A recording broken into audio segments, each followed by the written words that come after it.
Robert Frost was a farmer in Shaftesbury, Vermont, when he wrote this poem, maybe the most famous of the 20th century, on a summer morning in 1922, after staying up all night. He saw the sunrise and wrote a poem about a snowy evening, as if, he said, he'd had a hallucination. Stopping by woods on a snowy evening. Whose woods these are, I think I know. His house is in the village, though. He will not see me stopping here to watch his woods fill up with snow. My little horse must think it queer to stop without a farmhouse near, between the woods and frozen lake, the darkest evening of the year. He gives his harness bells a shake to ask if there is some mistake. The only other sounds the sweep of easy wind and downy flake. The woods are lovely, dark and deep, but I have promises to keep, and miles to go before I sleep, and miles to go before I sleep.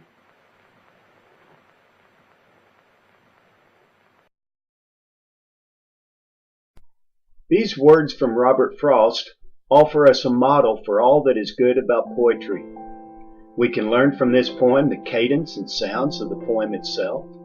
We can learn the story that every poem tells. We can find themes stated more implicitly than directly.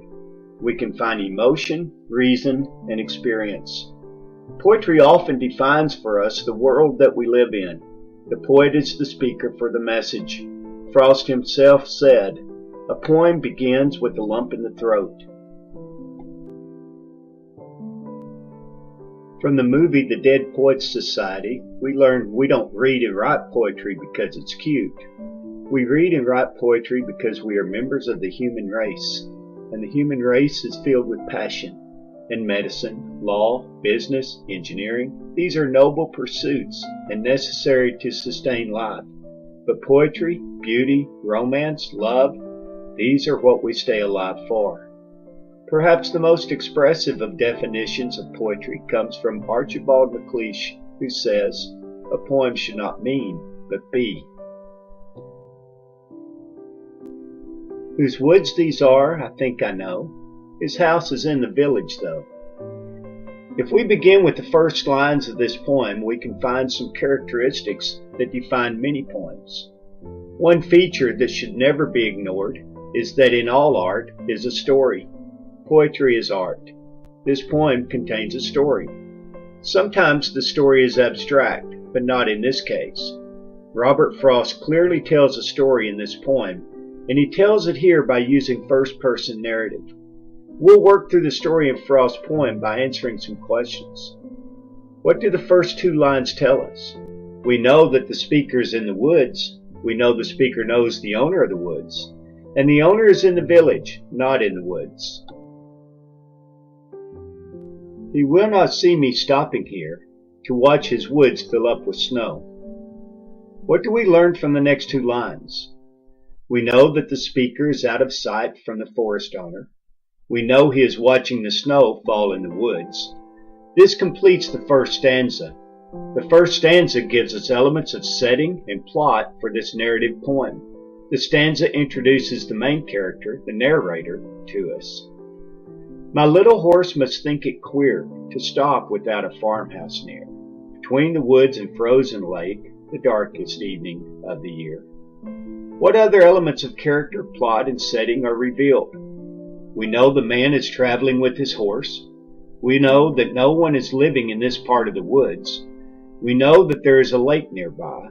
We know that this is the darkest evening of the year, literally the winter solstice, which is December 21 or 22. He gives his harness bells a shake to ask if there is some mistake. The only other sound's the sweep of easy wind and downy flake. This third stanza is descriptive of the scene. We know the horse is anxious to continue. We know the traveler is in a place of quiet and solitude through this description. The woods are lovely, dark and deep, but I have promises to keep, and miles to go before I sleep, and miles to go before I sleep. Fourth stanza tells us that the narrator appreciates the woods by his description. The narrator also speaks of the obligations that he has that causes him to continue his traveling. Also, the stanza deviates from the other stanzas. In other words, it breaks a pattern.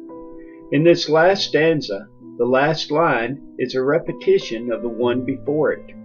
We can reasonably say that the first statement of, "and miles to go before I sleep," is most likely a literal statement revealing that the man has miles left before he arrives home.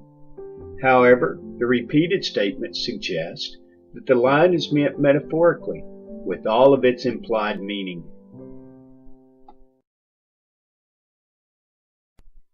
After working through the poem literally, we can begin to look at the metaphors contained within the lines. The most obvious metaphor is contained in the one repeated line that closes the poem, "and miles to go before I sleep." The suggestion here is that the traveler not only has physical miles to travel, but that he has mental and emotional miles to travel also. As we think about these miles, we can associate our own life's journey with this of the travelers, and we can draw summary conclusions about the experience that is being described here. More is said through implication than through direct statements. This observation about the poem allows us to begin a discussion of conflict and theme and tone, further narrative elements that when we define these, the poem is enriched. The structure, the context of the poem is noteworthy also. Stopping by Woods is comprised of 4 stanzas, each with 4 lines with a consistent rhyming and metrical pattern. The cadence is iambic tetrameter, 4 stresses per line, and mirrors common speech patterns, just as the narrative mirrors common task. The rhyming sounds are useful, but also intensify the thematic idea as the last stanza is rhymed in each line, reflecting the universal quality of promises to keep. So the poem has a depth to it created by its simplicity of language, its simplicity of depiction of a scene, its regular and consistent structure, and its simple musical quality combining a melodic cadence of rhythm and rhyme. The theme is also reflected in these features.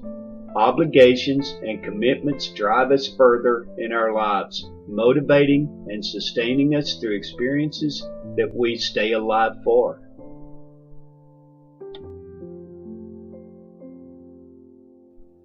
Another of Frost's poems that relies upon simplicity of depiction of a scene is his poem, The Road Not Taken. 2 roads diverged in a yellow wood, and sorry I could not travel both and be one traveler.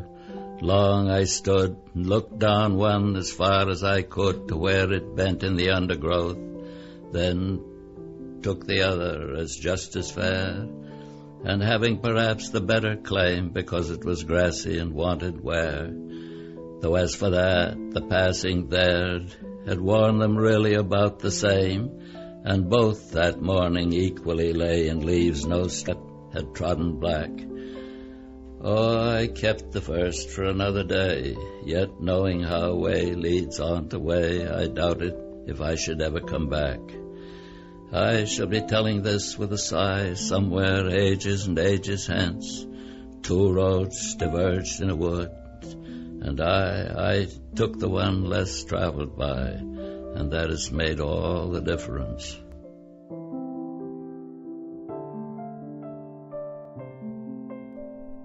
Frost's poem, The Road Not Taken, is rich in description and theme. As before, we can view the narrative qualities of this poem to discover the story the poem gives us. Using first-person point of view for a narrative gives the audience a sense of immediacy and closeness that an objective point of view does not provide. Frost uses the person I to tell this story in the same way he used I in Stopping by Woods. 2 roads diverged in a yellow wood, and sorry I could not travel both and be one traveler. Long I stood and looked down one as far as I could to where it bent in the undergrowth. Summarize the beginning of the story here in stanza 1. Who is the speaker or the person who is telling the story? Stanza 1 describes the scene immediately, in the first line, describing a path in the autumn woods that splits. The narrator cannot split himself. He must choose which path to take. He takes some time to look at one option and sees it as it turns around the undergrowth. Then took the other as just as fair, and having perhaps the better claim because it was grassy and wanted wear, though as for that the passing there had worn them really about the same. Stanza 2 begins with the revelation that the traveler chose the second path, the one not closely inspected. The speaker says no particular reason influenced his choice, other than this path might have been less used by others. However, both paths showed a similar amount of use. We move from a description here in stanza 2 to a reflection in stanza 3, and a question will guide you to making the observation needed to understand the distinctive point of this stanza. What does the choice tell us about the traveler? And both that morning equally lay, in leaves no step had trodden black. Oh, I kept the first for another day, yet knowing how way leads on to way, I doubted if I should ever come back. And in the middle of this stanza, the speaker makes a strong declaration.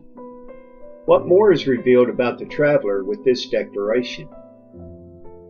Stanza 3 continues the story as more is being revealed about the character and the conflict within the narrative. No one else traveled either of these paths this morning. The traveler chose one side, thinking he'd take the other at the next opportunity. However, he says that he'll probably not return to this place again. I shall be telling this with a sigh. Somewhere ages and ages hence, two roads diverged in a wood, and I took the one less traveled by, and that has made all the difference.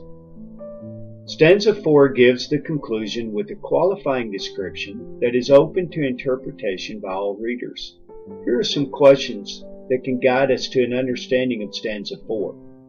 What's the reason for the sigh? What does the sigh suggest? What observation does the narrator make about his own travel? In what way did his choice make a difference? These interpretive questions the reader must answer individually. Each of these questions has multiple answers, all speculative, and all correct according to the reader's own perceptions, experiences, and perspectives. Still, we can discover common understanding of this experience, and we can realize common themes. The next Frost poem is a sonnet. In this poem, the structure is particularly distinguishing because it follows a traditional form. Never again would bird song be the same. He would declare and could himself believe that the birds there in all the garden round, from having heard the day-long voice of Eve, had added to their own an oversound, her tone of meaning but without the words. Admittedly, an eloquence so soft could only have had an influence on birds when call or laughter carried it aloft. Be that as may be, she was in their song. Moreover, her voice upon their voices crossed had now persisted in the woods so long that probably it never would be lost. Never again would birdsong be the same, and to do that to birds was why she came. Clearly, this is a Shakespearean sonnet. It consists of 14 lines following the rhyming pattern of A-B, A-B, C-D, C-D, E-F, E-F, with the rhyming couplet G, G. Distinctive to the sonnet form is the number of stresses per line. These are not measured in metrical patterns, but simply in stresses themselves. Each line carries 10. This poem, too, tells a story, a literal narrative that tells of how Eve's voice became embedded in in the song of birds. The story is simple. The birds heard Eve and imitated her sounds, so that eventually some of that imitation remained in the birds' own songs. The implications here are numerous, and the themes just as plentiful. Moving from the literal interpretation of this poem to the metaphorical aspects reveals some ideas to us about relationships, about nature, and about the natural order of life. It is understood that the he named in the opening line is Adam. Adam is the one who is drawing the conclusion also at the end, realizing that beyond arriving as a helpmate to him, Eve was also here to serve another purpose, to instill the voice of life into all of nature. This is Adam's observation at the end of the poem, not the author's. We know that because of the declaration in the first line, which says, he would declare and could himself believe, that the last line, to do that to birds is why she came, is Adam's speech too. The conflict in the narrative poem is subtle but revealing. The perspective is third person, an outside observer relating these events. The narrator respectively gives Adam his place in the narrative, just as he gives Eve her place.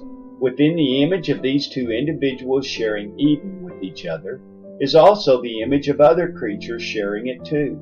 Is this a hint at jealousy, or simply an awareness of how large life is to include all creatures? That's a question to consider relevant to conflict. The final poem by Robert Frost that we'll look at here is entitled Nothing Gold Can Stay. It's similar to the previous poem, as it conveys themes associated with creation and Eden.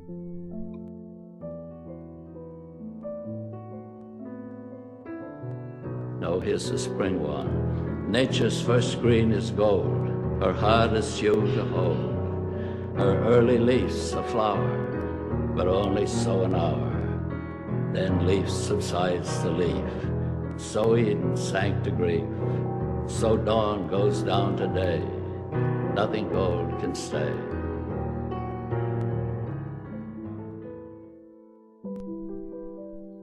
This too follows a narrative.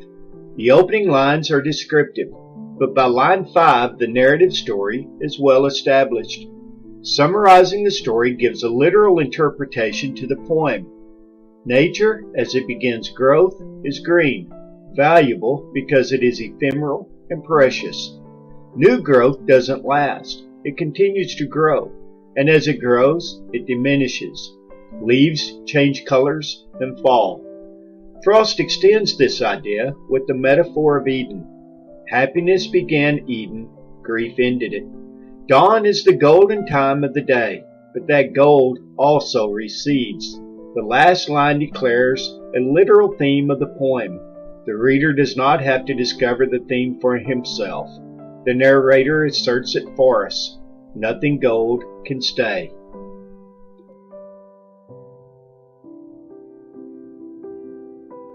The poem can be analyzed for its metaphorical meaning also.